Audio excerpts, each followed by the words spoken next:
YCP అధికార ప్రతినిధులు శేఖర్ రెడ్డి గారు కావచ్చు, వెంకటరెడ్డి గారు కావచ్చు, పవన్ కళ్యాణ్ గారిని పవన్ కళ్యాణ్ నువ్వు ఎక్కడ అది ఇదని మాట్లాడుతున్నారు.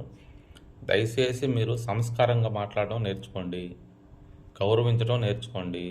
పవన్ కళ్యాణ్ కాదు, పవన్ కళ్యాణ్ గారు అని మాట్లాడాలి.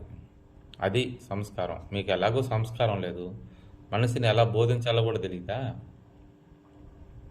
పద్ధతిగా మాట్లాడితే మంచిదండి. ఇలా ఏకవచనంగా మాట్లాడితే మాకు చాలా వస్తాయి, కానీ మాకు ఒక సంస్కారం నేర్పుకున్నాడు ఆయన.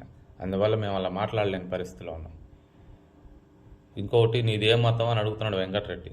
మా నాన్నగారు, వాళ్ళ నాన్న పవన్ కళ్యాణ్ గారి నాన్నగారి గురించి మాట్లాడుతున్నారు. పవన్ కళ్యాణ్ గారి నాన్నగారి గురించి పవన్ కళ్యాణ్ గారు గతంలో చెప్పింది ఏంది? మా నాన్నగారు ఈ విధంగా కమ్యూనిస్టు భావజావాలతో ఉండేవాడు.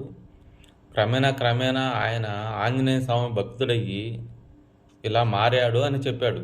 మనం పూర్తిగా వినం కదా, ఏదైతే మనకి వినసొంపుగా ఉంటుందో దాన్నే పట్టుకుంటాం, దాన్ని ఆడబెట్టుకుంటాం.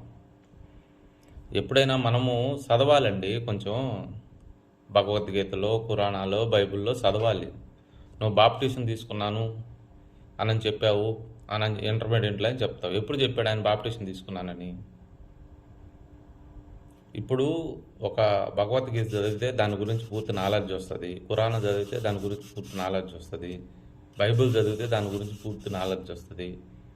ఆయా ప్రదేశాలకు వెళ్ళినప్పుడు, చర్చికి వెళ్ళినప్పుడు, మసీదుకి వెళ్ళినప్పుడు, గుడికి వెళ్ళినప్పుడు ఆ సాంప్రదాయాలు గౌరవించడం, ఆ గుడిలో ఆ విధంగా ఉండడం, ఒక మనిషిగా ఆ మనిషి సంస్కారం అది, ఒక పద్ధతి అది. అవన్నీ మనకు తెలియవు కదా. మనం ఎలాగంటే అలాగ మాట్లాడేస్తాము, నోటికి వచ్చినట్లు మాట్లాడేస్తాము. అదేమంటే ఉదయం మాదాపూర్ అంటాడు, మధ్యాహ్నం మంగళగిరి అంటాడు, సాయంత్రం మళ్ళీ హైదరాబాద్ అంటాడు. ఇవన్నీ మాట్లాడతారు. ఆయన ఎక్కడ తిరిగినా ఏం చేసినా ఆయన పని ఆయన నిబద్ధతగా చేస్తున్నాడు. ఆయన ఎవరి సొమ్ముతో తిరగట్లా, అతను సొంత సొమ్ముతో తిరుగుతున్నాడు. నీకు వచ్చిన బాధ ఏంది? ఏదో ఒకటి విమర్శించాలి కదా అని చెప్పి విమర్శించడం కాదు. ఏదైనా ఒక రాజకీయంగా అతను చేసిన తప్పులేందో విమర్శించండి. ఆయన మతాల మీద, ఆయన తిరిగే దాని మీద, దాని గురించి కాదు. ఇదిగో ఈ శాఖలో నువ్వు ఈ తప్పు జరిగింది, నువ్వు ఈ పని చేసావు, దీనివల్ల ఈ ప్రజలకు ఇంత నష్టం వచ్చింది, దాని గురించి మాట్లాడండి క్లారిటీగా.